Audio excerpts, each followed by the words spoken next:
ada dua hal. Kalau dua hal itu kita pegang kuat dan jadikan fondasi dari seluruh kehidupan kita, maka percayalah kita tidak akan mudah goyah, mudah putus asa. Kita nggak akan mudah menyerah dengan semua keadaan yang ada. Apa dua hal itu? Kalau ada yang mau catat silakan catat. Kalau tidak sudah dengarkan dan hafalkan. Nomor satu, apapun juga yang kita alami dalam hidup ini, baik maupun buruk, enak maupun tidak enak, susah maupun senang, besar maupun kecil, berat maupun ringan, kalau yang kita buat itu semua mengikuti dengan serius apa yang Tuhan Yesus pernah ikuti, maka percayalah tidak ada seorang pun di antara kita yang gampang menyerah, gampang putus asa. Ingat nomor satu ini, semua kita harus mengikuti apa yang Tuhan Yesus sudah pernah lakukan. Dia pernah berkata kepada kita semua, seorang murid gak pernah lebih dari gurunya. Saudara, itu sebabnya apapun yang kita buat, apapun yang kita pikirkan, apapun yang kita rencanakan, apapun yang kita alami, selalu aplikasikan. Yesus pernah begini enggak? Waktu dia mengalami seperti ini, sikapnya bagaimana? Saya ingin setiap kita mulai hari ini memegang kuat dua hal ini. Yang pertama adalah apa saja yang Yesus kerjakan, yang Yesus lakukan, dia minta kita mengikuti seperti dia. Maka itu berkali-kali dalam perjanjian baru ditekankan bahwa kita harus sama seperti dia. Kita harus sama seperti dia dalam segala hal. Saya ulangi lagi, apapun yang kita alami, apapun yang kita pikirkan, apapun yang kita rencanakan, apapun yang kita mau buat dalam hidup ini, selalu tanyakan, Tuhan Yesus waktu dia ngalami itu bagaimana sikapnya.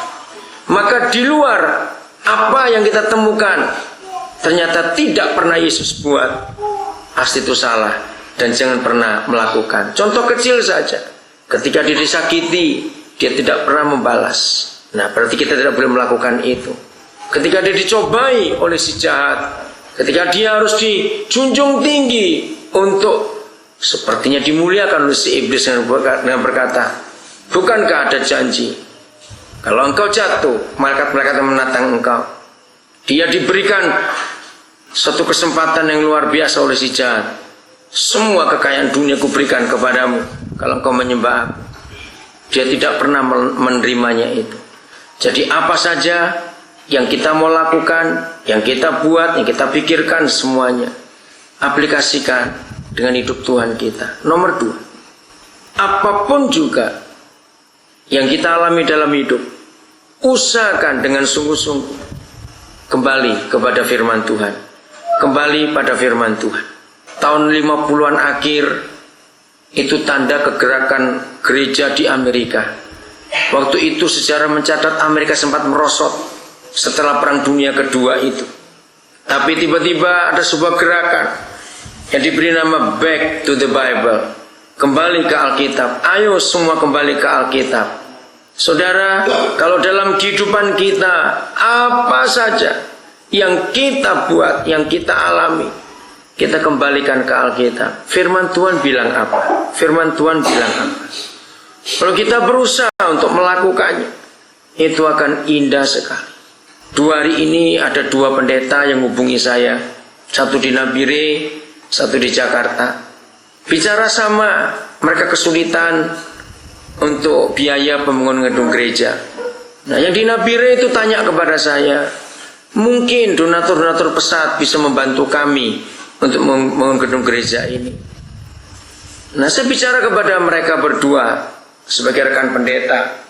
Saya bilang begini, kenapa kita nggak mau kembali kepada prinsip Alkitab? Ya, yang satu tersinggung. Jadi menurut Bapak, saya selama ini nggak seperti Alkitab melayani. Oh bukan. Dengarkan dulu saya cerita. Saudara, kalau kita lihat 28 pasal Kisah Para Rasul, renungkan itu. 28 pasal Kisah Para Rasul. Tidak pernah satu kali pun